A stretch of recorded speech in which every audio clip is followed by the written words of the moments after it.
AMS, FACBI, FRC, Pathology, Chairman and Senior Consultant, Department of Biochemistry, Sir Gangaram Hospital.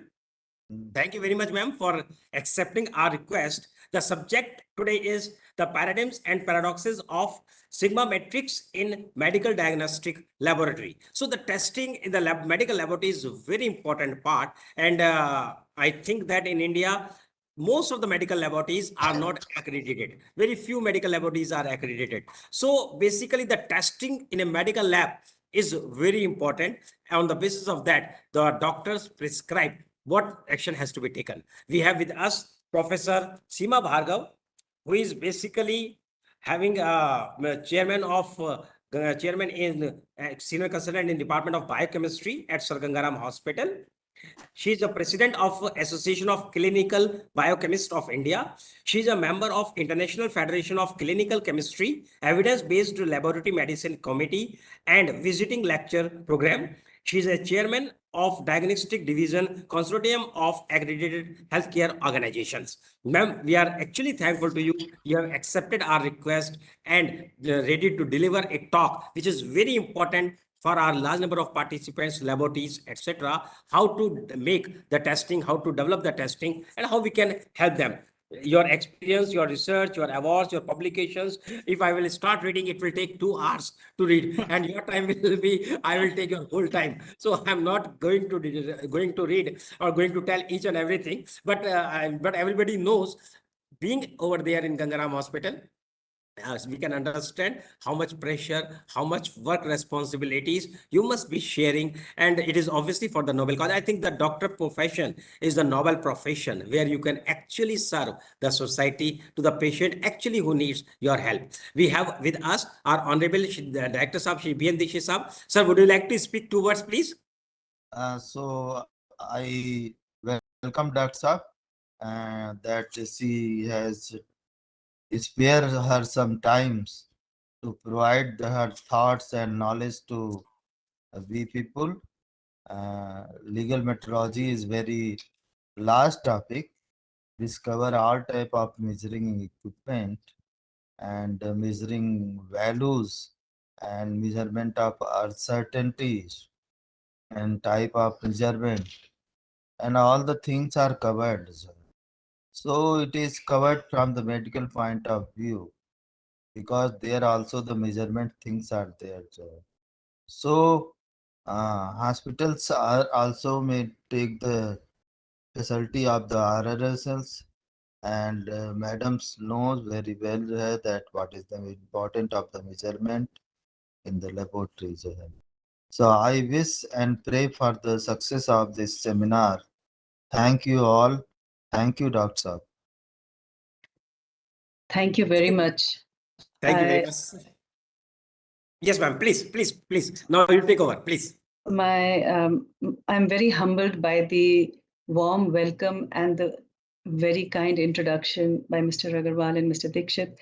Thank you so much. I have to thank Mr. Ashutosh Agarwal as well as Professor Venkatesh Topil, who is the reason I'm here today, because he is the one who suggested, and it just happened. I am honored to be on this platform, actually, and I hope I do justice to it.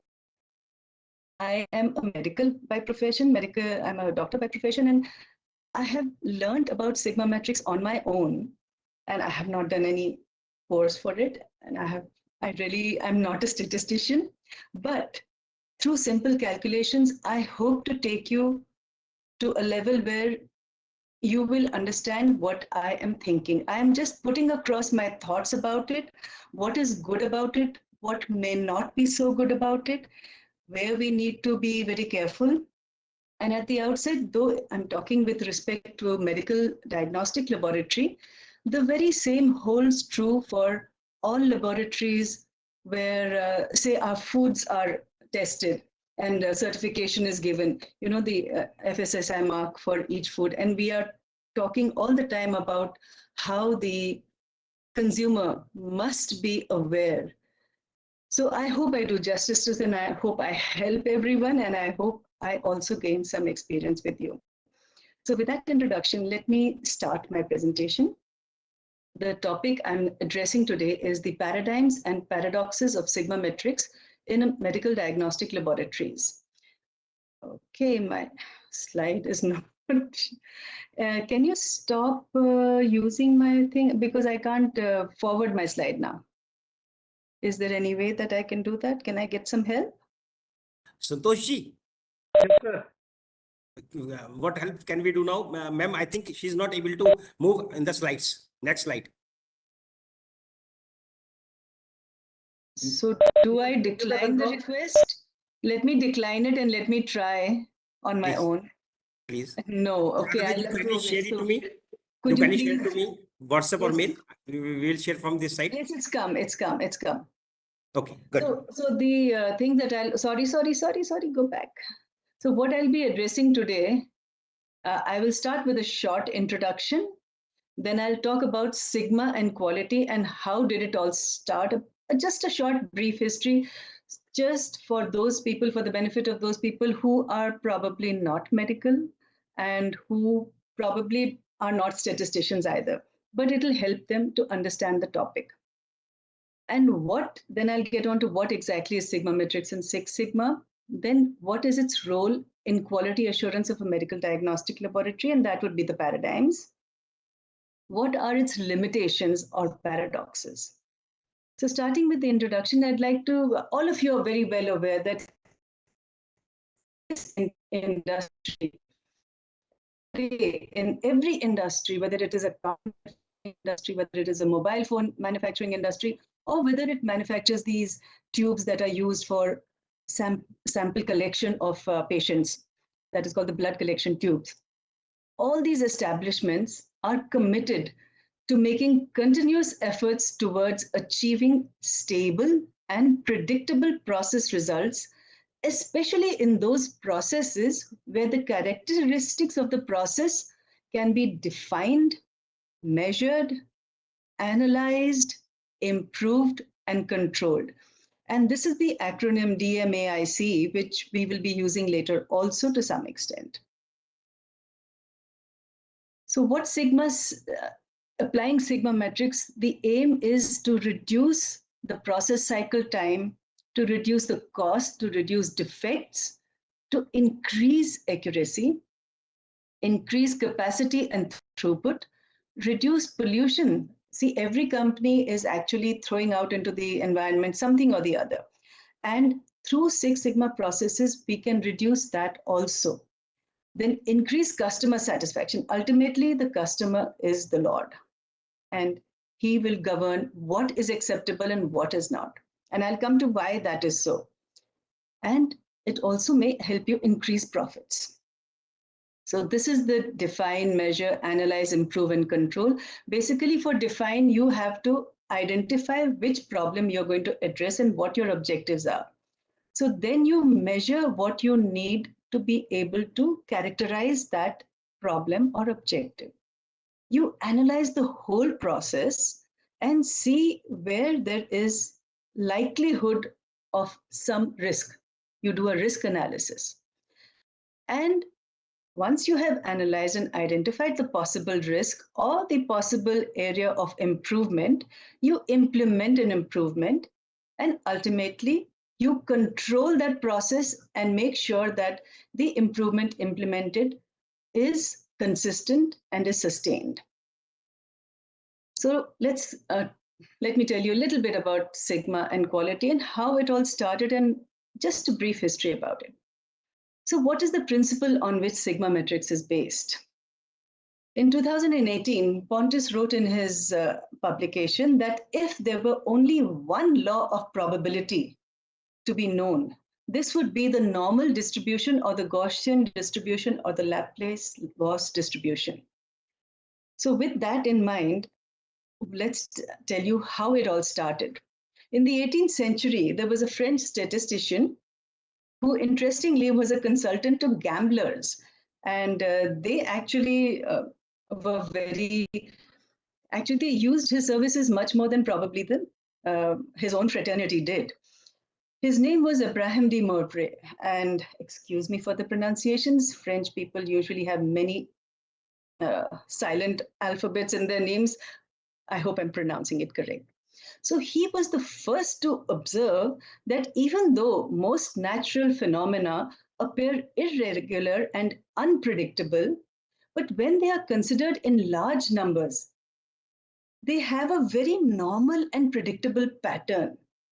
So from irregular and unpredictable, they became normal and predictable. And that is the basis of the Gaussian curve. And here you can see three curves that are normal, the yellow, the red, and the blue. But they have different precision limits, while the one in green is skewed. But all of them still are Gaussian curves. Just giving you an example of the Gaussian curve. So in 1718, Abraham de Moivre wrote he wrote a book that was called The Doctrine of Chances. And believe me, who used it? The gamblers. They used it to predict how they can win. We still in the scientific world had not learned to use his principles. Then he observed that there are different phenomena have different skewness. So you may have a normal curve, you may have a positively skewed curve, or you may have a negatively skewed curve. He added this knowledge to the observation of Galileo in the 17th century that smaller errors were more common than larger errors. And the result was another doctrine, the doctrine of odds. Then in 1809, now we come to the actual person, Gauss, who gave the law of normal distribution interestingly, this was for analyzing astronomical data derived from astronomical experiments. And in 1810, Laplace gave the Laplace central limit theorem for this normal distribution. And what he said is that all errors are equally distributed around an arithmetic mean. On basis of these, he then later gave the analytical theory of probability. So what is the Gaussian Laplace or the Bell distribution? It's called Bell distribution because it is bell-shaped. What is important to note is that even though it's bell-shaped, the two ends on the plus and the minus side, the right and the left, actually never meet the baseline. They go on up to infinity. And that is why when we talk about these errors, we have this. So what we have is that if it's a one standard deviation plus and minus, you are covering 68.26 data points. And similarly, it increases with 2, with 3, with 4. And when you come to 6, it is 99.999998%. That sounds a lot, but I will show you how that could be also not enough. So when did quality come into the picture? Joseph M. Juran is known as the father of quality, and in his early 20s, he said he gave the continuous improvement as a business strategy. And it is, he said that you can never be too busy to improve because the whole ethos about any process is continuous improvement. Today we know this much and we improve our quality to the extent that we have knowledge today. Tomorrow knowledge changes, you add that knowledge and you improve further. And this is an ongoing process. In the 1930s, Frederick Winslow Taylor wrote the book Principles of Scientific Management. This was the first time there was any book about quality. And Walter Shewhart at the same time wrote Principles for Quality Assurance and Quality Control in the Engineering Sector. Shewhart's colleague, Edward Deming, applied it to the automotive industry following World War II. And all of you know that even though Shewhart was the origin, he gave the PDCA cycle, he was the originator of it. It is Edward Deming that is actually credited with it, and it is named after him. It is called the Deming PDCA cycle. And then there was no stopping, of course. Quality and Sigma came together. There was a period of evolution. It was still, now this was, I was talking about the 1930s and 1940s, but it was not till late 1970s that the industry actually applied these quality and Sigma principles to their own production lines. And in the next 20 to 25 years, there was no turning back. Every industry took it on themselves to apply Sigmametrics, do Sigma analysis, improve their processes. And I'm sure the journey has been very good. And now, in the last 3 decades or 2.5 decades, the medical industry has also applied Sigma analysis to their processes wherever possible. So therefore, there was a marriage of quality and Sigma. So Sigma is the ultimate marriage of experience and vision, the ability of a team to translate experience and knowledge and represent its ultimate into actions, represents its ultimate value. This was given by Douglas France, and I think this is a very apt description of what actually happens, how Sigma and quality are married. So now again, I've just given you a brief history. Now I'll tell you what exactly is Sigmametrics and what is Six Sigma. So what does Six Sigma quantify? I've already told you about the Gaussian curve, and what I'd like to say is that it is just a statistical tool for assessment of quality. Just as we know that the Gaussian curve neither end ever meet the baseline, similarly we know therefore that 100% perfection is too ideal to achieve. And going back to the curve, we see that 99.99998% of perfection is achievable, which is fantastic actually, if you look at it. And this translates into less than 3.4 defects per million opportunities. For example, if there are 1 million chances for an error occurring, if there are 1 million constituents of a process, then out of them, less than 3.4 may be defective. And that would constitute a Six Sigma process. So coming to the numerical definition, these are the definitions given by the industry, by the manufacturing industry. So that is why there is a quality grade and a yield in it. And as you can see, they also graded it as per what is its value in the thing, not just a numerical value, but what is its value in practicality. So 1 Sigma, of course, is not competitive at all.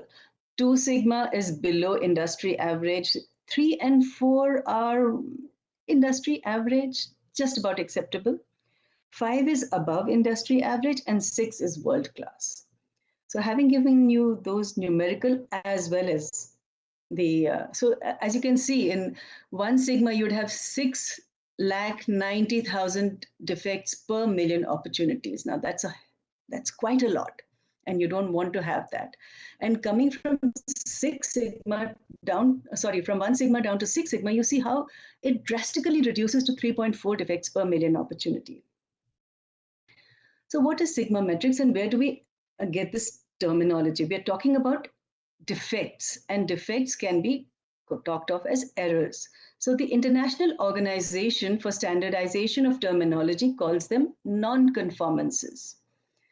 But in routine laboratory jargon, we call them defects or errors or false positives or false negatives or outliers. The application of Sigmametrics quantifies these defects or errors, and they enable us to identify where corrective measures can be taken. They may not give us the solution to which corrective measures to take, but they can give us the idea of where to put a corrective measure. And this, therefore, helps in minimizing the defects. Again, let us talk about the definition of Six Sigma. It is a measure of customer tolerance. Now, again, as you can see, this goes back to the industry because they are talking about the customer. Of course, today, even in the medical field, we talk about the customer. But here, it is a measure of customer tolerance. And tolerance can be defined as the amount of errors or defects that can be tolerated by the customer or the user for a given product. Obviously, for different products, the tolerance will be different, and therefore the achievement of any Sigmametrics will also be different. The tolerance limit, now till now we're talking about tolerance, and now we come to the tolerance limit. This is determined by the customer or the users and not by the manufacturer or the production system or the medical diagnostic laboratory. It is the doctors or the patients, and how this defect may affect them in their daily routine practice and in the patient's health. That is what determines what is the tolerance limit, not what I want to do or what the manufacturers want to do. So Sigmametrics standardizes that tolerance measure by measuring it as opposed to the inherent or achieved variation in the process of the manufacture of that product. Now, you know that in any process, whether it is water flowing in a stream or whether it is water in your house or whether it is electricity achievement, every process, even whether it's cooking, every process has inherent variations. And there are some that are achieved variations, which go beyond the ones that are inherent. And what we try to do is that we try to reduce in the achieved variation while accepting the inherent variations. And this happens even in the production of a car, in the production of a cell phone, in anything. So then how do we calculate sigmametrics? So therefore, it is a ratio between the process tolerance and the process variance. In a medical diagnostic laboratory, what is the process tolerance? It is the process total error minus the bias.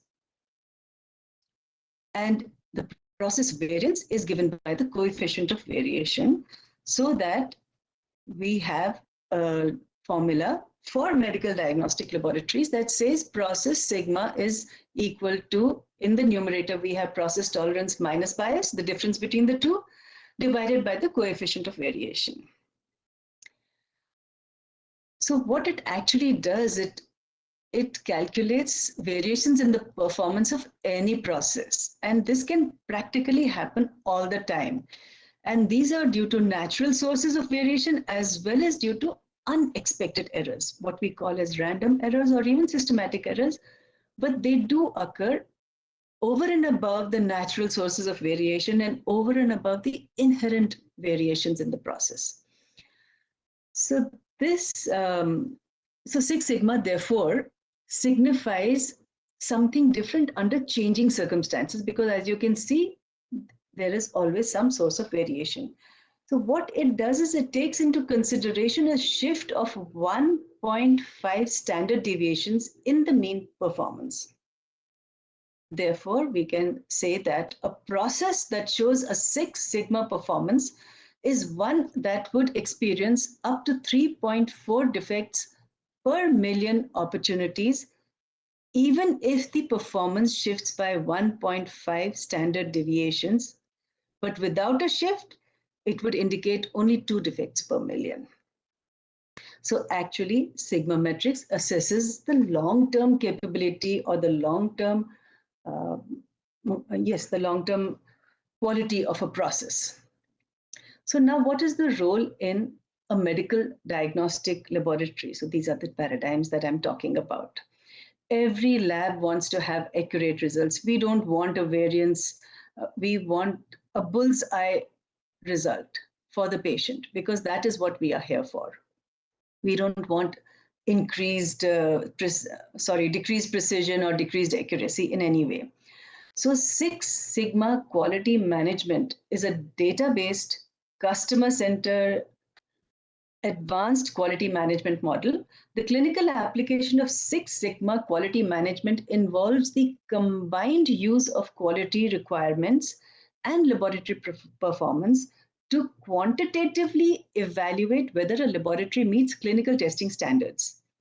This evaluation is typically based on the expected defect rate. The ultimate goal of Six Sigma quality management is to implement laboratory risk management, as I told you earlier, that it identifies the areas of risk, and thus ensure patient safety through accurate results of sample analysis.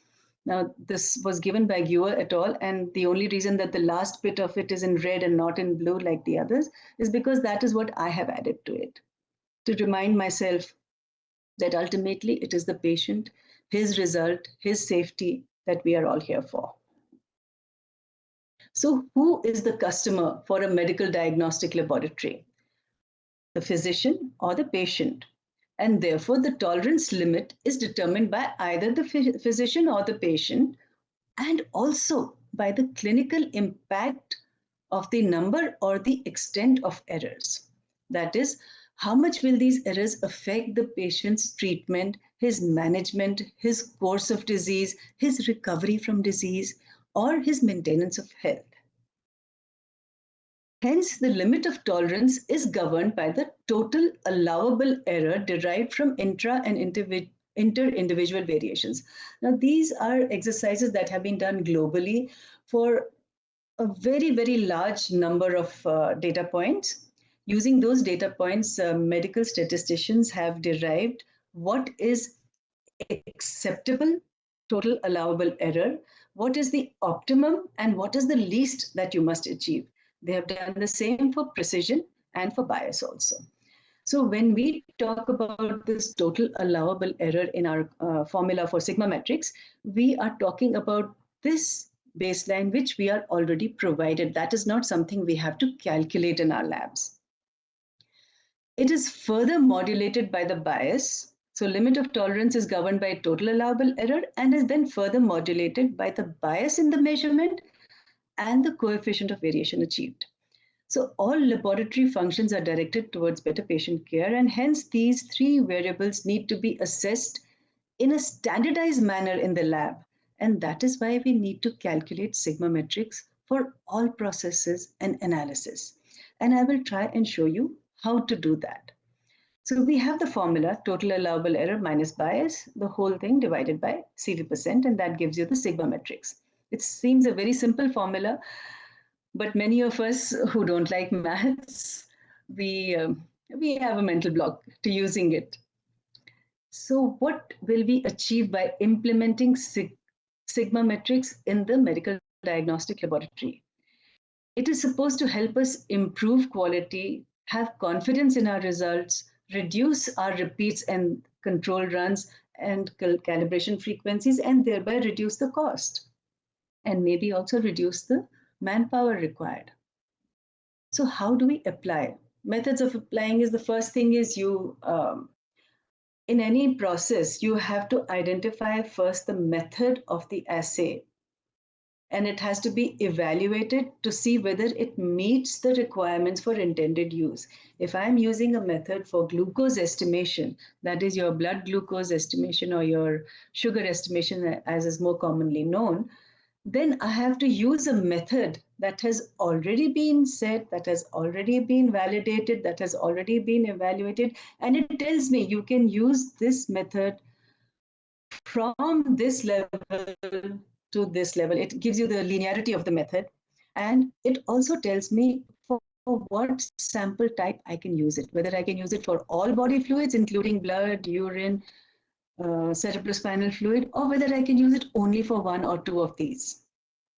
My next aim is to quantify the quality achieved for each analyte. When I say analyte, I mean in the medical jargon, I mean say something like hemoglobin, blood glucose, blood urea, serum creatinine, all these are analytes. Sigmametrics or efficiency of the assay can then be calculated once we have already achieved the, already calculated the, or derived rather, not just calculated, but derived the standard deviation, the bias, and the coefficient of variation. So areas or analytes that need improvement will then be identified. Our system quality control procedures can then be identified. New system quality control procedures can be identified and implemented, or changes in the system quality procedures can be identified.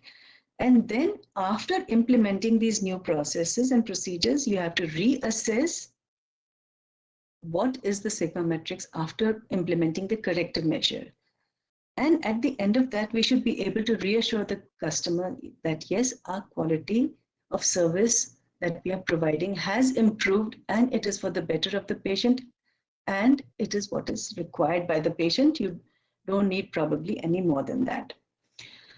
So we have Mr. Westcott, James Westcott, who is very well known in the medical field, in the medical laboratory field, because he has made life very simple for us by really going into the nitty-gritties of applying Sigmametrics to the Medical Diagnostic Laboratory.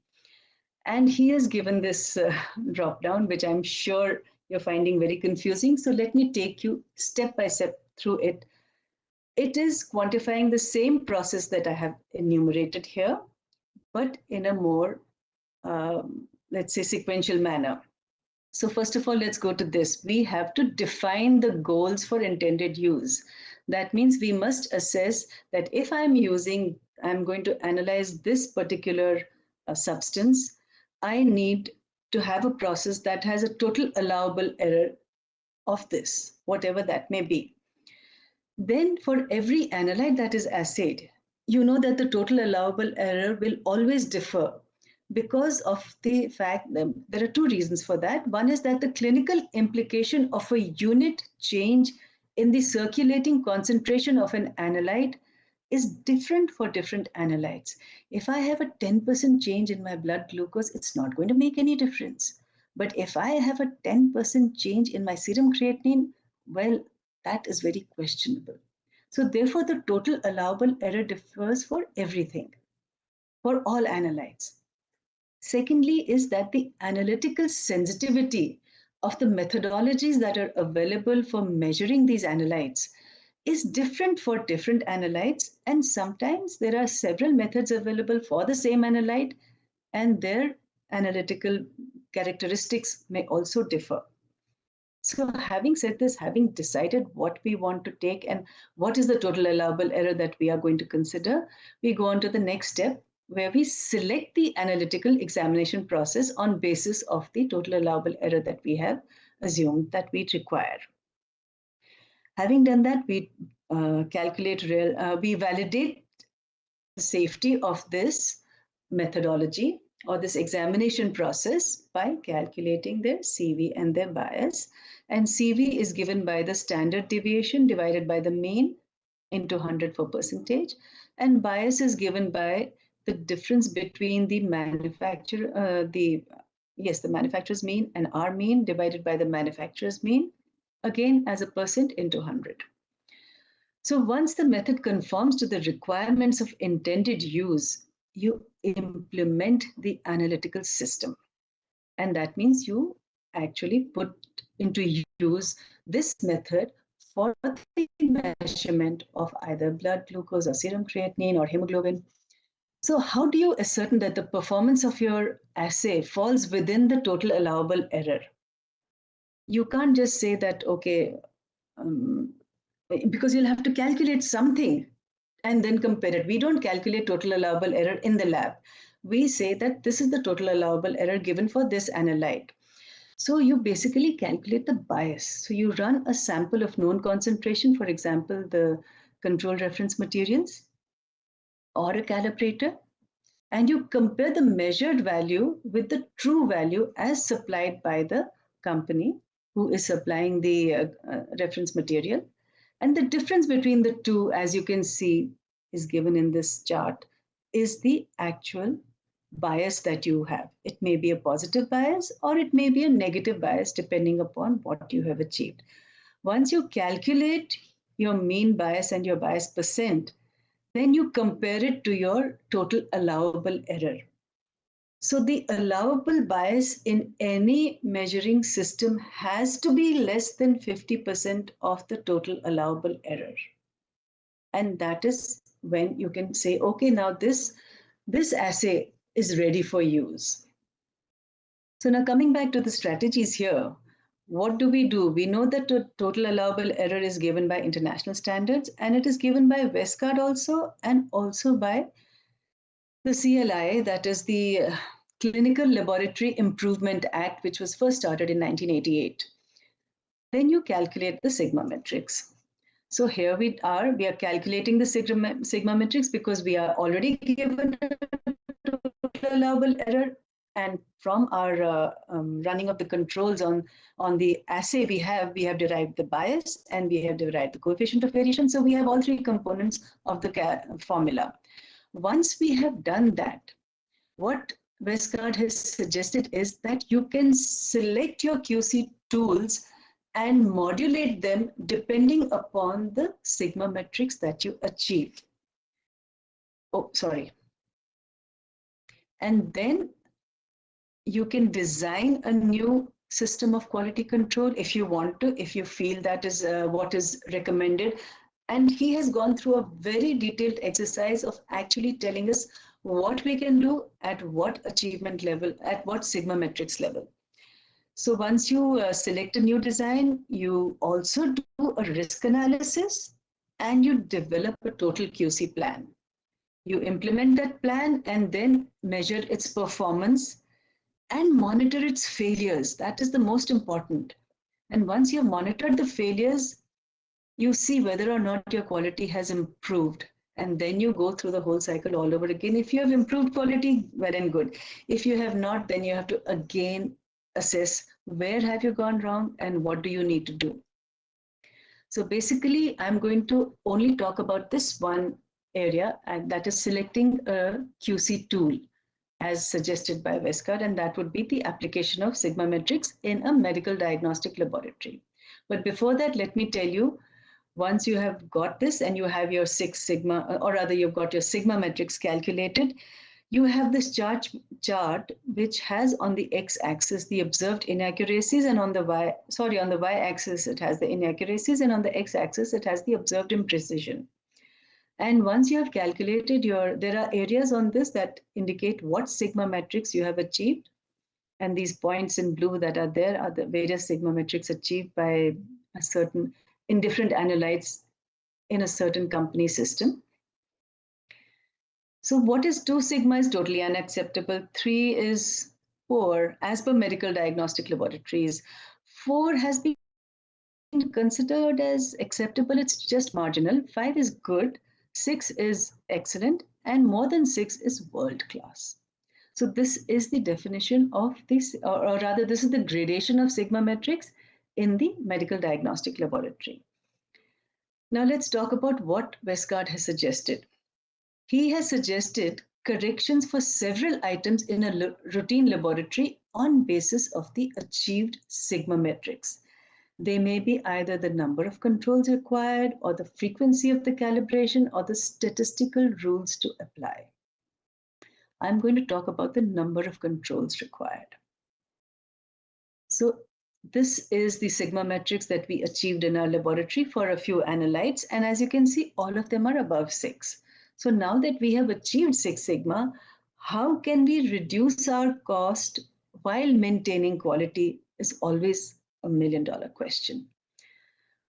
Westcott gives all these rules, and I know this is a very, very confusing slide. And all I want to tell you is that he has indicated that if you have reached 6 sigma, that is on the left, then the number of corrective actions you require are very minimal. Whereas if you are on the right-hand side where there is 3 sigma, you have so many rules to apply. So let me just go to the next slide then. To be able to tell you what he means by changing our statistical rules applied, I have to tell you a little about the Levy-Jennings chart. If there are any people amongst you who are medical diagnostic people or even medical people, I'm sure you know what a Levy-Jennings chart is. It is a chart on which the daily quality control is plotted. The black line in the center is the mean that you achieve over a period of time, preferably at least a month or at least 20 points.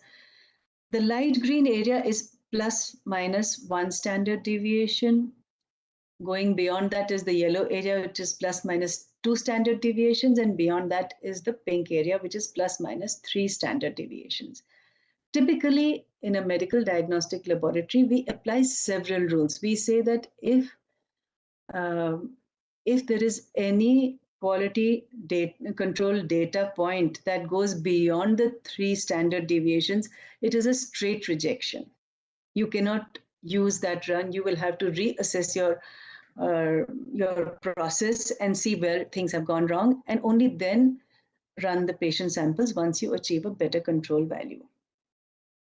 And there are others like 2.2s and 1.8x or 1.10x. 10x. So 10x rule is if if 10 consecutive points fall on one side of the mean, that indicates that your method has a bias. If you have 4-1s, that means 2 consecutive data points are separated by 4 standard deviations. So that means it is +2 and -2. So that also is a rejection rule. So there are many such rules. And which ones to apply and how to apply them is always a gray area, because there are no set rules for how you should apply them and which ones you should apply. So in this again, Mr. James Westcott and his son Sten Westcott have helped us a lot through this. So what we do is, what he says is, if your Sigmametrics achieved is, as you can see in the left column, we have the Sigmametrics from 6 down to 1 to 3. He tells you how many number of control runs you could run, how many number of controls per run should be used, and what are the QC rules that you need to apply. As you can see, with the 6 Sigma, you need to run only 2 controls once a day, and the QC rule to be applied is just 1-3s. That means you are rejecting very few runs. There is no other QC rule that you need to apply. Practically, that means you are saving on controls, you are saving on the reagent to run those controls, and you are confident of your result. So once we apply this, since we achieved, if you go down to the 1 to 3 Sigma, you can see that the number of controls to be run, the number of times it has to be run, and the number of QC rules that need to be applied are so much more, which means every second run probably would have to be rejected. So now let's talk about our scenario where we achieved more than 6 Sigma in all those parameters. So what do? We change the control run. We were running 2 control levels twice a day, and now we made it 1 control level, or rather 2 control levels once a day. So actually, I know on the right hand side I've given you the number of control aliquots that are saved, but what I actually mean there is, when I say 60 aliquots, that means 60 aliquots in the month, but in each aliquot, you can do at least 10 to 15 or maybe 20 analytes. So in effect, we are, for all the analytes listed on the left-hand side, the total would be only 60 aliquots of saving. So earlier we were using 120 and we have brought it down to half. That means we are saving in the cost of the control and the cost of the reagent required to run those controls. So that is quite a lot of saving, and yet our quality is being maintained. So based on these advantages, as reported as well as demonstrated, every diagnostic setup must implement or should implement Sigmametrics as a quality improvement tool, not only to improve quality, but to reduce cost and yet have confidence in your results. That is one of the main things. Now let's talk about calculating Sigmametrics in various phases of the medical diagnostic laboratory. So far, I have been talking about only one small area of a medical diagnostic laboratory where the sample is actually being analyzed for the particular analyte that we want or that has been asked for. The sample, we are assessing glucose in that, or we're assessing total protein in that, or bilirubin in that. But there are many things that happen before that phase comes and many things that happen after that phase comes. So typically a laboratory is divided into 3 phases: the pre-analytical, the analytical, and the post-analytical, which is given diagrammatically in the image here. Basically, in the pre-analytical phase, we have many steps.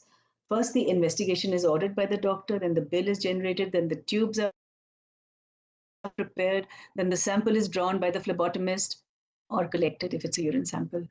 The sample is then sent to the lab. It is received there and processed. For example, it has to be centrifuged or it has to be kept aside for some time. Then equipment daily maintenance is already in progress, hopefully, by the time the samples reach there. And then we have to validate and verify processes through the measurement of internal quality control and external quality control. Those of you who are medical people will understand this, and those of you who are not, I'll come to it a bit later. In the analytical phase, we have just one step. The sample is analyzed for the requisite analyte. In the post-analytic phase, we again have validation of results and release of reports. So in each process, there can be you can calculate sigma, or rather you need to calculate sigma, and I'll tell you how you can do it. So what are the pre-analytical phase? What are the things that you could actually consider as indicators of quality in your pre-analytical phase? So every lab has its own list of reasons for rejecting a sample. It may be that the sample is too little, or that it has been brought at the wrong temperature, or that it has been stored overnight and cannot be used for many reasons, or that it has come in the wrong tube. So number of samples that have been rejected could be a quality indicator. Number of samples that are hemolyzed, which will be evident mostly after centrifugation of the sample. Number of samples that have been received in inappropriate containers, or that have been transported without the appropriate temperature monitoring. For example, there are some analytes that are stable only if you transfer the sample on dry ice or at 0 degrees. And for example, estimation of methotrexate, estimation of interleukin 6, which all of you must have heard of in the COVID times. Everyone needed that, but those results were reliable only if the sample was transported on ice within an hour to the lab. So there can be many reasons to reject, and there can be many areas that we can use as quality indicators. So then how do we calculate Sigmametrics for that? It's very simple, actually. In the analytical phase, it may seem more mathematical and more complex. But in this pre-analytical and the analytical phase, it's very simple. The calculation is simple. You'd say the number of samples that have been rejected over the total number of samples that have been received in the same period of time that you have taken the samples rejected. And you multiply that by 1,000,000, you get your number of samples rejected per million samples received, which means per million opportunities. Similarly, if you want to do about number of samples hemolyzed, you just change the numerator of this equation, or rather of this calculation, and put their number of samples hemolyzed. So it's very simple, and you can use these as your quality indicators, and they can be expressed as Sigmametrics achieved. And you can also decide that in my laboratory, because of the type of patients that I'm dealing with, because of the type of sample and the number of samples that I receive, because of the size of my lab, I need to achieve at least this much Sigmametrics in this area. In each quality indicator, you can set your acceptable limits. And that is what is meant about quality management system. Similarly, in the post-analytical phase, you have the number of times critical results are not conveyed in the specified time. For example, if you know, all of you must be knowing what high sensitivity troponin I is. It is used on a patient who comes to the emergency unit with chest pain. And you want to know whether he actually is having a heart attack, or is it just something non-specific. One of the best tests for that is HS-drop-I. But since this is such a critical situation for the patient, because a decision has to be made whether or not he has to be admitted as a case of acute myocardial infarction, or maybe discharged as just a non-specific gaseous distension, you have to make sure that the result reaches the clinician or whoever is in the emergency unit looking after this within that 1 hour that is required. In case of HS-drop-I, it is 1 hour. If your results are not conveyed within 1 hour, then you have to specify the number of times that has happened over the number of times that it was not supposed to happen. So that is your number of opportunities that you had. That means the number of critical results you generated and number of times the critical results were not conveyed. When you give a ratio of that and multiply it by 1,000,000, you'll get your Sigmametrics of critical results. Similarly, number of times a clinically effective turnaround time is exceeded. So clinically effective also, and what you have claimed also. Both these things are important. We in our lab say that we give our results within 2 to 4 hours for a routine analyte, say for blood sugar estimation, blood glucose estimation. If we are not able to give it in 4 hours, that becomes a non-conformance. And that will be counted as one of the times that the clinically effective TAT was exceeded, or the assigned TAT was exceeded. So that you can use again for Sigmametrics of your turnaround time. Then actually turnaround, let me just define turnaround time. Typically, if you take a holistic approach, turnaround time is the time from the time that the doctor orders the investigation to the time that he receives the report. But practically in laboratories, that often is not the turnaround time. We take it from the time that we receive the sample till the time that we release the result to the doctor. Then where their analyzers are not connected to a lab information system, then all the results have to be transcribed onto the report. So there could be a lot of transcription errors. So all of these can be used to calculate Sigmametrics. They can be all used as quality improvement tools, that you have achieved these many transcription errors. Now you have to reduce them, and this is how you're going to do it. You set a system, you re-evaluate the system after some time, say after whatever, say 3 months, 2 months, 1 month. And then you say, okay, I have achieved an improvement, or I have not achieved an improvement. I need to do something differently. That is what it is all about. Applying Sigmametrics in a quality system for quality improvement. Otherwise, if we do not use any methods to improve, then it's pointless calculating the Sigmametrics. As in case of pre-analytical errors, these can be calculated to give the errors per million opportunities. This I've already told you, that in addition to calculating, we must set acceptable limits for each pre-analytical and each post-analytical parameter. And they can be used as key quality indicators. Now, one more consideration that is there. So we talk about, even though we say that even 4 sigma metrics, achieving 4 sigma in a medical diagnostic laboratory is acceptable.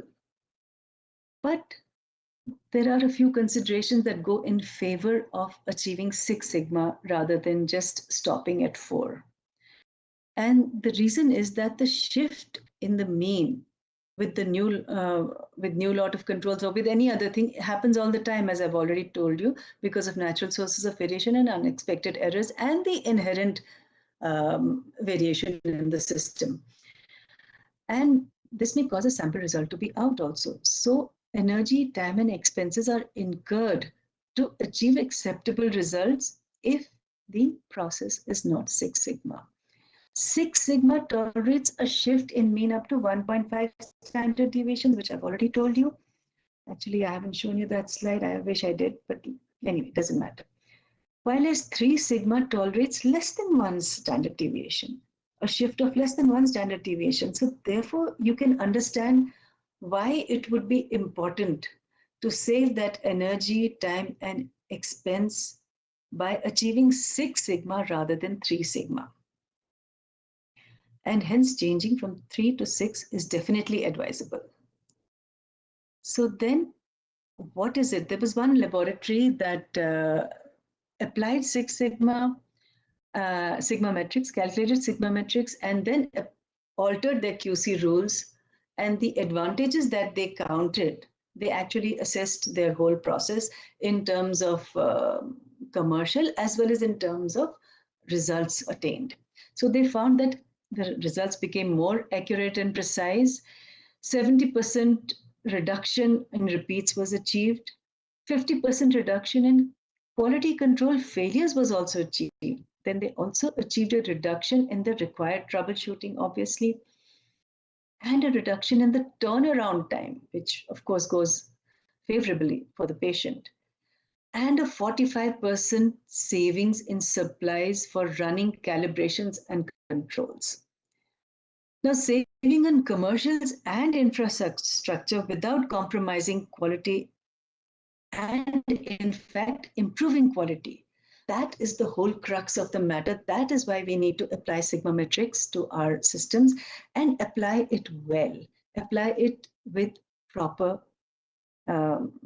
thought process. And when I come to the paradoxes, you will understand what I mean by that. So now let's come to the paradoxes. In these, I have three main concerns. One is the components of the formula and the blanket statement that Six Sigma is the best. Then is the different practical connotations of achieving Six Sigma in different sizes of laboratories. Does one glove really fit all? And then the method of improving Sigma. So I will address each one of these paradoxes one by one, and I will try and explain to the best of my ability. But before I do that, let me tell you about a simple limitation of Sigmametrics, and that is in its bringing it from theory to practice. Once you have achieved Sigma, what next? Of course, this I'll be talking about, and inherent limitations. But from theory to practice is one of the most difficult parts. All of us read about Six Sigma. Many of us are trained in Six Sigma. Many of us have adopted Six Sigma or other Sigmametrics and the Sigmametrics way of quality control and quality management. But the bottom line is that we are not very savvy with numbers. We are medical people and we have done less of maths, even though statistics is part of our course. And we are deterred by the thought that there is a lot of statistical calculations required. But what I want you to know is that that is not so. Please get rid of that deterrent. Actually, it's very easy and there are no direct calculations at all that are required. You just have to set up your Excel sheet once with inbuilt calculations, and then every month you just put the month's mean and standard deviation and coefficient of variation, and you're done. You get your Sigmametrics automatically. And that Excel sheet you have to, in any case, keep. It is requirement of NABL 112 as per ISO 15189 2022, which is the international standard for accreditation of medical and testing laboratories. So if you have to do that, why not? You might as well do it. And it's very simple. So this is all you need to do. You have these 1, 2, 3, 4, 5, 6, 7 columns. In the first left column, you list the analyte. In the next column, you list the manufacturer's mean. In the third column, you list your cumulative mean. I have used cumulative mean so that you go over several months of the control values and you take the cumulative mean rather than of 1 month or 1 day or whatever. Then you list the cumulative standard deviation and the cumulative coefficient of variation, which these equipments that you have, these automated analyzers or even the semi-automated analyzers, they automatically calculate for you. You don't have to do any calculations. You have to just pick it up and transcribe it. Yes, please be careful, no transcription errors. Now, the difference between your second and third columns, that is the manufacturer's mean and the cumulative mean, gives you your bias. Total allowable error is the last one. And that is something that is already given. You don't have to change that. It is, therefore, you can add one more column here now on the right-hand side, and that would be the Sigmametrics. And in that, you can just write the calculation. Column number 7 minus column number 6 divided by column number 5. And you're done. You have your Sigmametrics in front of you. You don't have to do anything else. It is not so difficult. It is very easy. So open up your mind to it. So now let me talk about the first paradox that I have talked of. I have enumerated the components of the formula. So we have calculation of sigma, We know it is total allowable error minus bias divided by the CV%. Therefore, obviously, a sigma achieved will be directly proportional to the total allowable error. The greater the total allowable error, the better is the sigma that we achieve. But would that be nice? I don't think we would want to have a very high total allowable error. So in 2014, there was a strategic conference on quality specifications in Milan where they discussed a lot about whether to use measurement uncertainty or total allowable error. And they still haven't come to a conclusion. So actually, it's futile telling us anyone this because there is no consensus about it as yet. So I have already told you that total allowable error has been given by the Clinical Laboratory Improvement Act of 1988. But I'm sure you can understand that it is decades old. Should we be using that? And actually, that was developed as not a measure of total allowable error. It was total allowable error meant for proficiency testing assessment. I think I'll have to tell you just one quick word about what we mean by proficiency testing. In a medical laboratory, the quality management system, apart from all the other parts, has two major areas. One is the internal quality control that helps you in your daily runs and that you assess your systems by on a daily basis, which gives you the precision and to some extent some bias or some accuracy, but not all of it. While as external quality assessment or proficiency testing is through a sample that is sent to you by a PT provider, so-called proficiency testing provider, who is a certified provider, and they do not give you the actual result expected, but they take your results and they collate it along with thousands of the results from thousands of other laboratories, and they give you a histogram and several statistical evaluations of as to where you stand in the larger picture. How much of bias do you have? Do you need to do anything? Is your methodology acceptable or not? So in a proficiency testing, the total allowable error will always be higher than in the tight confines of your single laboratory environment.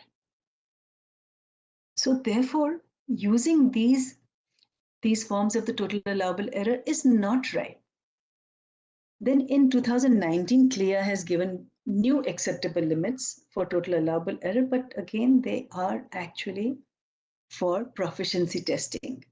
And but they're also similar to the 2014 specifications given by Rikos and Carmen, who have actually calculated the intra-individual and inter-individual variations that I was talking about. And therefore, you must be very careful, even if the CLIA 2019 and the Rikos-Carmen charts give you a total allowable error that is much less than what CLIA 88 gave you. It is CLIA 2019 or Rikos-Carmen that you should be using to be correct to actually correctly calculate your Sigmametrics. So that is about the total allowable error, that component of the formula. And here you see the acceptable performance proposed by CLIA 2019 and the total allowable error as per Rikos and Carmen. Even in that, you see how much of a difference there is. And that is because the acceptable performance proposed by CLIA is for proficiency testing, while as total allowable error given by Rikos and Carmen is for within your lab. So therefore, it is the right-hand side column, the values given in Rikos and Carmen, that should be ideally used as total allowable error in your calculation of Sigmametrics. I want to give you an example. I've already talked about high sensitivity cardiac troponin I. And let us say that earlier, CLIA used to talk about, actually this, when troponin was started, CLIA gave the acceptable limits as plus minus 30%, the total allowable error of plus minus 30%. Now, if you look at, suppose we have a 40-year-old male patient who comes to our emergency department with chest pain and his HS tropi is reported as 37.5. Now, if you look at the biological reference interval for males, 28.9 to 39.2 is the normal. So 37.5 would be in the normal range. But if your total allowable error or your total variation acceptable is 30%, plus minus 30%, then his report could actually be anywhere between 26.25 to 48.75. So therefore, having such a high variation would significantly increase the false positives as well as the false negative predictive values. And that is why for such analytes, we need much tighter allowable variations. And therefore, the acceptable performance for PT should not be the total allowable error for calculating sigma. So actually, for HS tropi, they haven't yet given any. They have just recently given. And did I list it here? No, I didn't. So I think it is 10% that has been given now. So once it is 10%, it is acceptable and usable, and we can take a decision in the emergency room based on that report. Otherwise, doing a test is futile if you cannot take a decision on that. Now, let me give you another example. Suppose you have a bias of 4% in any system that you are. In any assaying systems, and the coefficient of variation achieved is 3%. So if you take a total allowable error of 30% as may be listed by CLIA, the sigma you have achieved is 8.6. That's fantastic. And if you reduce the total allowable error to 25%, your sigma also reduces to 7. And if you reduce the total allowable error further to 20%, the sigma achieved will be 5.3. That is but natural because total allowable error is the numerator of your calculation for Sigmametrics. So as your total allowable error reduces, so will your sigma achieved reduce. Now with a total allowable error of 20%, now we are saying that what the 20% that has been given by Ricos and Carmen is a better measure. So let us take that and presume that we have achieved only 5.3 sigma. Now with a total allowable error of 20%, if you reduce your bias to 2%, then the sigma achieved is 6. So therefore, a sigma of 6, which is a lower numerical value, with a total allowable error of 20% and a bias of 2%, is much better than a sigma of 8.6. 8.6 is much more than 6. But there the total allowable error that we used was 30% and the bias was 4%. So what I'm trying to say here is that each component of the formula is important. Picking up the correct total allowable error from data provided is important. Achieving the lowest bias and the lowest coefficient of variation is equally important. And that is where the paradox arises if you do not use the correct values. And that is why I call this a paradox. So calculation, same thing as calculation of sigma would be, sigma achieved would be directly proportional or rather indirectly proportional to the coefficient of variation. And currently, and maybe in the future too, better and better methods with more stable methodologies are being used, and manufacturers have reduced the CVs drastically. So therefore, our CVs are reducing, and since the CVs reduce, the sigma will be higher. And then also, hopefully in the future, we'll have standardization and harmonization of all methodologies for many analytes. And that is a relief. At least we have some hope in the future that we will not be probably having to deal with a lower CV or a lower sigma, I mean. What would be the future scenario? The decision limits of an analyte. So today we know that I can decide that I will decide to change the treatment of a patient on the basis of a urinary protein being, say, 1 gram and going from 1 gram to 2 gram. In the future, it may be going from 1 milligram to 2 milligram. That requires an alteration in management. So therefore, your decision limits of analytes for medical intervention or alteration of management might change in the future. They might become more rigorous.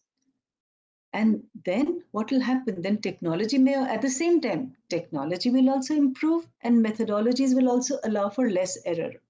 So therefore, if our total allowable error reduces, so will our coefficient of variation and bias.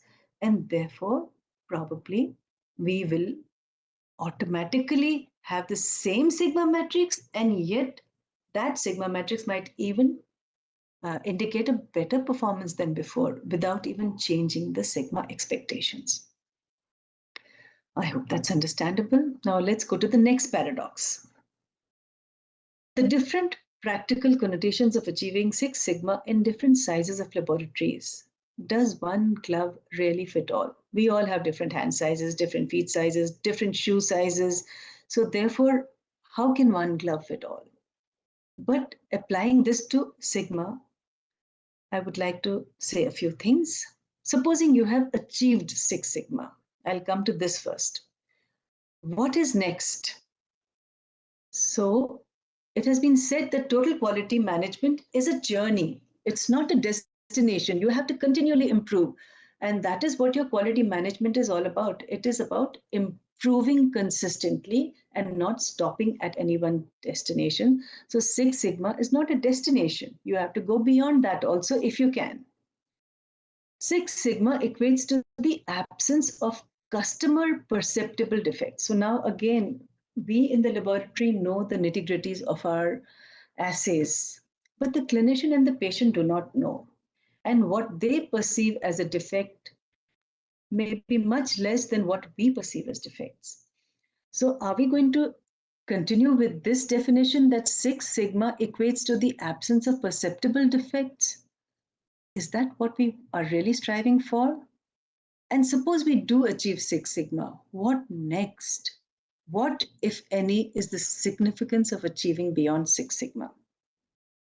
So let me give you, so suppose you've achieved Six Sigma. Now, before you come to the examples and all, let me tell you, you must be very skeptical about it. There are many questions that come to mind.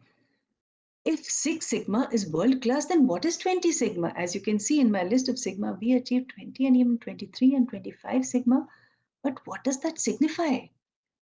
If a method is 18 Sigma, does that mean it is 3 times better than the Six Sigma? If a method is that good, are there any practical benefits to achieving higher than Six Sigma? Or is this just surplus excellence? So first and foremost, you should be very skeptical, your first reaction. So you must check whether the method is really performing at Six Sigma. Is it that just once it has achieved Six Sigma, or is it that it is consistently performing well? Is it performing Six Sigma for all levels of the controls? Like for each analyte, we put up 2 to 3 levels of controls, low, normal, high, like that. So is it performing Six Sigma in all these levels? Or is it just a fluke, just this once, and we just get excited about it unnecessarily? So what do we need to do? We need to check the sigma of all the control levels. We need to see if Six Sigma is achieved only in one control or even in less than 2 out of 3 control levels. We have to then, in that case, accept the lowest sigma achieved as depictive for that analyte. If Six Sigma is achieved in all levels of controls in the latest sigma calculation only, then you must observe for another few cycles of assessment. If Six Sigma is achieved in all level of controls over a period of more than 3 months, then you can look at Westgaard's suggestions. As I told you, he has been our go-to person for quality control. We need to go look at his suggestions regarding the number of controls to be used, the frequency of putting up controls, the QC rules to apply, the frequency of calibration, the number of standard deviations that we can assign as acceptable. And then how do we quantify beyond 6 sigma? So 6 sigma is supposed to be 3.4 defects per million opportunities. And I have got this off the net. So 7 sigma, what I'm talking about is off the net. 7 sigma is supposed to be 0.020 defects per million opportunities or 2 defects per 100 million opportunities. 7.5 is similarly 1 defect per 1,000 million opportunities. 7.86 sigma is 1 defect per 10,000 million opportunities. 8.53 sigma is 1 defect per 10 raised power 12 opportunities. That is a million opportunities. So is this practically feasible and is it really required? Both these questions have to be answered, and this cannot be answered directly by any one person. It has to be a practice in your laboratory, an assessment of what are the number of samples you're receiving, what are the number of types of tests you're doing. I'll come to that soon. So what are we doing? If we go from 5 sigma, which is 230 defects per million opportunities, or 23,000 defects per 100 million opportunities, and 6 sigma is 3.4 defects or 340 defects per 100 million opportunities, so that we have the same denominator and an easy calculator. So if we go from 5 to 6 sigma, we are going from 23,000 defects per 100 million opportunities to 340 defects per 100 million opportunities, which converts to a reduction by a factor of 68. I'm sorry, please bear with me. Just a few calculations to put my point across. Then if we go from 6 sigma to 7 sigma, what are we achieving? We are going from 340 defects per 100 million opportunities to 2.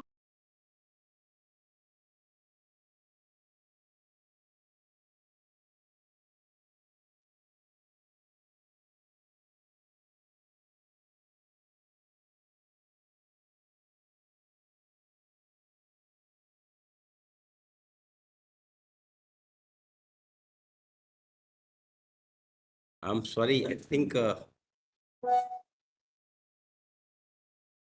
Santoshji, I think there's some problem with her connection. Yes, sir. That is a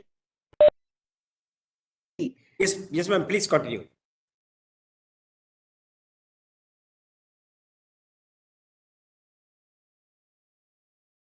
Today's information is very good.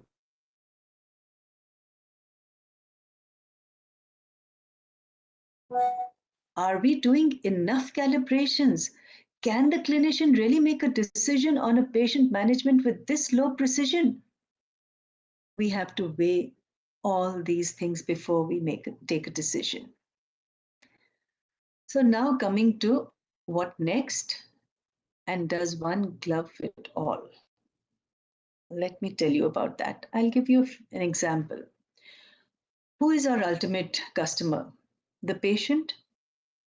Let me skip this slide. I think it's too much of calculation just now. So let's talk about a small standalone laboratory. Let us presume that the lab receives 100 samples every day and approximately 5 analyte estimations per sample are done. So therefore, every day, the number of tests that will be done in that laboratory will be 500. So therefore, there are 500 opportunities for mistakes or for errors in the analytical phase. Number of tests would be 15,000. Number of tests per year would be 180,000, which would mean 0.18 million. So if we achieve 5 sigma, then the number of defects would be approximately 41 per year, applying the fact that 230 defects per million opportunities is what 5 sigma signifies. Improving this to 6 sigma would bring it up to less than 1 defect per year. Now, improving to 7 sigma? My God, that would be less than 1 defect in 140 years. I have not shown you all the calculations, but I have gone serially as per the assigned defects to every sigma and calculated according to this sample load of this laboratory. So is this improvement justified at the extra cost it is most likely to incur? Probably not. Now let's take a large hospital laboratory, and let us take that the number of samples per day is 2000, and accordingly the number of samples estimated, the number of estimations per year would be 3.6 million. Achieving 6 sigma would mean that we have 3.4 into 3.6 defects per year, which is equal to 12.24 defects per year, or approximately 1 defect per month. Can you imagine that? Do you think that is acceptable to any hospital or doctor? Do you think that they would be happy, or they would accept the fact that they may mismanage one patient every month because of one laboratory error? I don't think so. I don't think that is right. So again, in this very large hospital laboratory, if we improve from 6 to 7 sigma, we have 1 over 140 defects per month.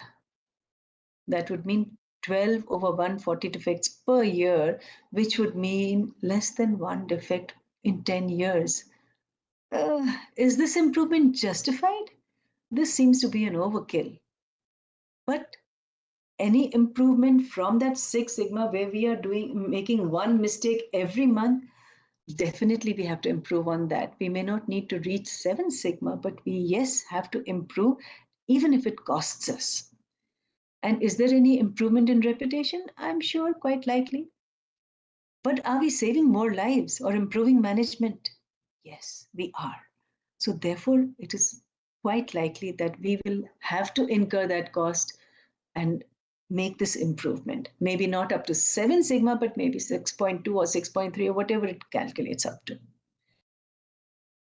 Now, what are the methods used for improving sigma? And that comes to the last paradox that I have. So in a medical diagnostic laboratory, the commercial considerations, if we talk about them, I've just told you about, should we be achieving, what do we achieve by shifting from 5 sigma to 6 sigma? A defect rate shift from 1 per month to less than 1 in 10 years. Do we really need that? Okay. What extra do we spend to achieve this? Now, the point is that we may say that we will have increased use of calibrators and increased use of controls and therefore extra expenditures. But how much would that really be? So let's calculate. Supposing the control schedule is altered minimally from 2 levels run twice daily to 3 levels run twice daily, as suggested by James Westcard. Hence, every day the lab would be using 6 aliquots of the reference material instead of 4. Straight away, that means a 50% increase in the cost of the reference material alone, to say nothing of the cost of the reagents used to analyze that reference material. The question that arises here is that by this minimal change in control schedule, will our Sigmametrics actually increase from 6 to 7? Probably not. To achieve a 7 sigma, we would probably have to alter the calibration schedule as well. And this could also mean that we would require more personnel. Now, all this increase in expense incurred may not justify the advantages of an increase in Sigmametrics from 6 to 7 in a small laboratory, but definitely, probably, I would say yes, in a large laboratory, it would be advisable because you cannot live with 1 defect per month. And we haven't even considered beyond 7 sigma yet. So to conclude, I'd like to say that I'd just like to bring out a few bullet points that evolving times mandate evolution in our assessment of assay performance. Sigmametrics calculations offer a quantitative method for this. While calculating sigma, one must use total allowable error and not acceptable performance of PT, as I have detailed earlier.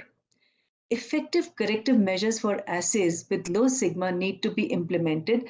And I must tell you, as of now, there is no consensus and there are not enough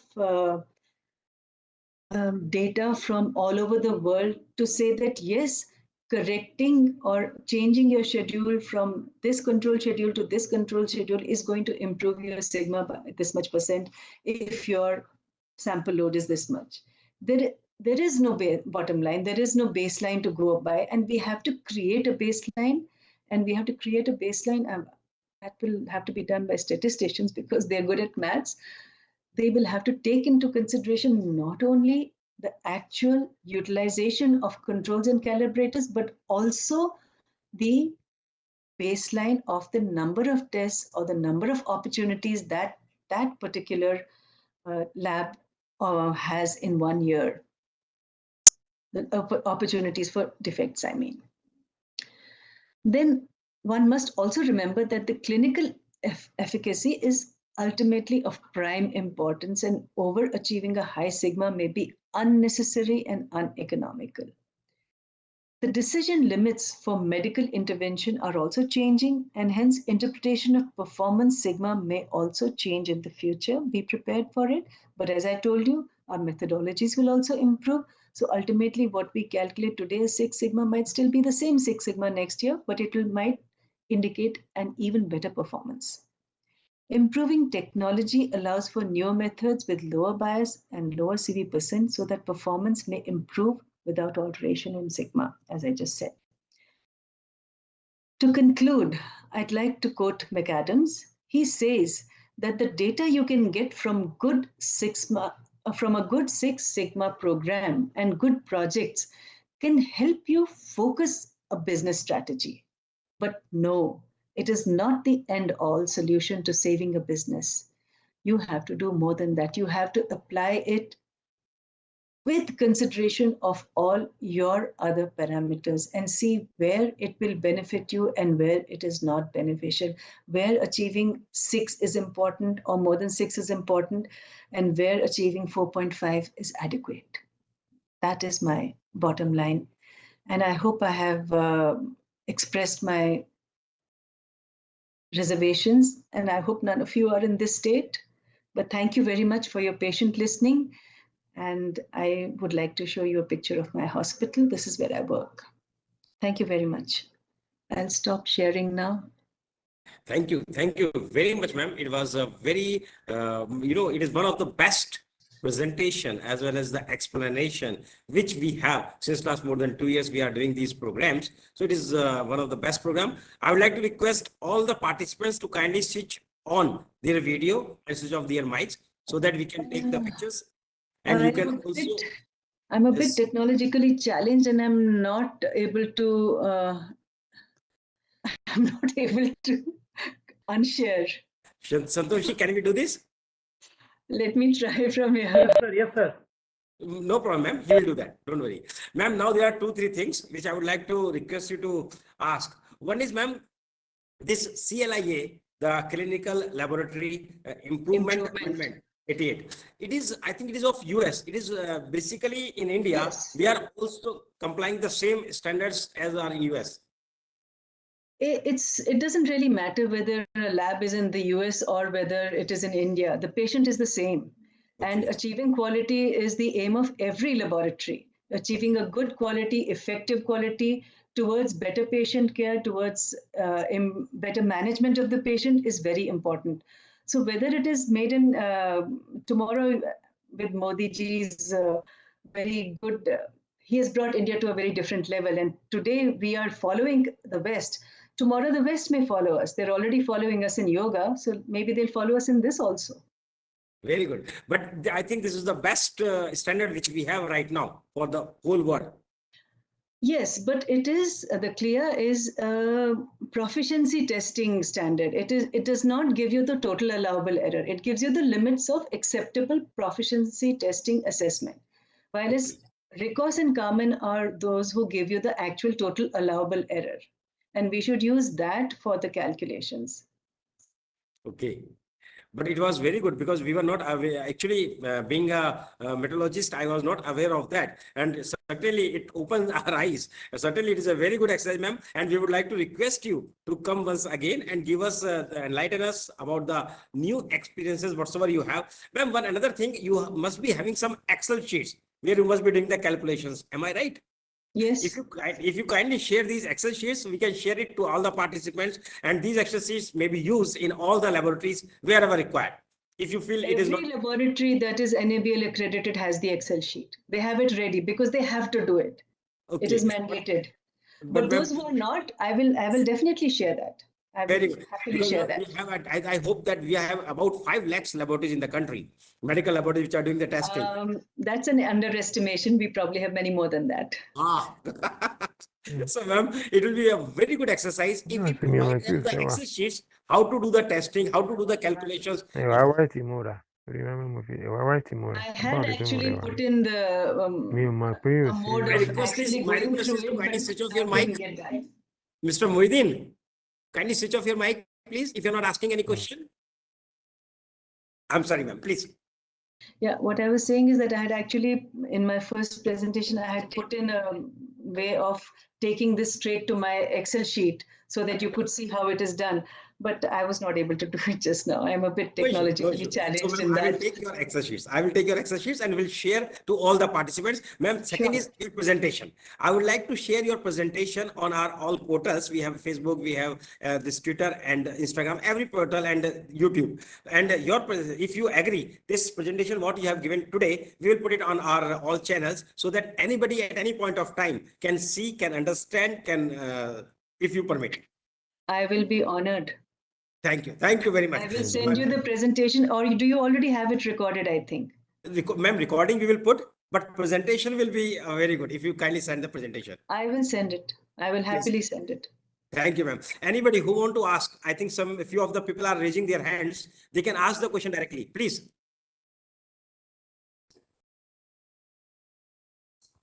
I think few of them from outside the country, they want to ask. Dikshit sir, you want to say something? Dikshit sir?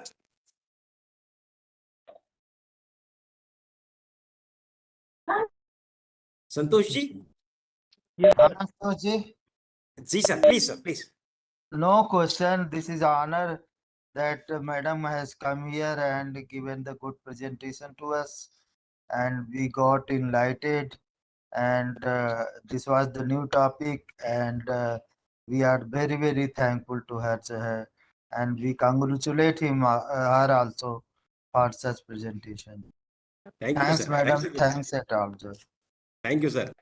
So actually, the purpose is how basically Six Sigma is very common for the industries. How to do in the medical side, it is a, eye-opening actually, even for me. So, no, medical science, it is happening from since long time All that of I you am in learning. between.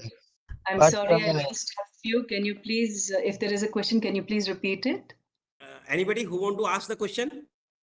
Yes, Yeah, I have please. one question. Please. Yes, please. Actually, thank you for this great session, ma'am. As you told that we have to improve from 6 Sigma to 7 Sigma. So I just want to know that is any hospital or laboratory in our country or in a worldwide who can implementing those kind of things in actually. Yes, as I told you that it is not just about improving from 6 to 7 sigma. It may be good for some labs, it may not be required in other labs. It is what I'm trying to tell you is that sigma alone should not be the reason. The calculation of sigma alone should not be what your quality system improvements is based on. Yes, you can use it to see whether or not you have improved. You can use it to see, okay, do I need to achieve more? But as I showed you a list of analytes which we had done and in which we were achieving 18 sigma and 23 sigma, and we have achieved that. And we were using the correct total allowable error. So we went through that whole exercise to check. That is what got us very thinking, okay, what is wrong? Have we done something wrong? How can we be achieving that?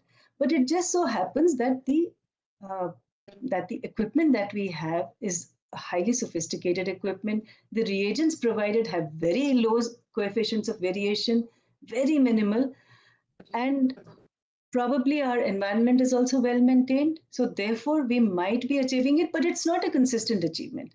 I have to say that also. But at that one point of time, we did achieve it, and having implemented some corrections, we didn't need to go beyond 6. Why would we go beyond 6? That is an overkill.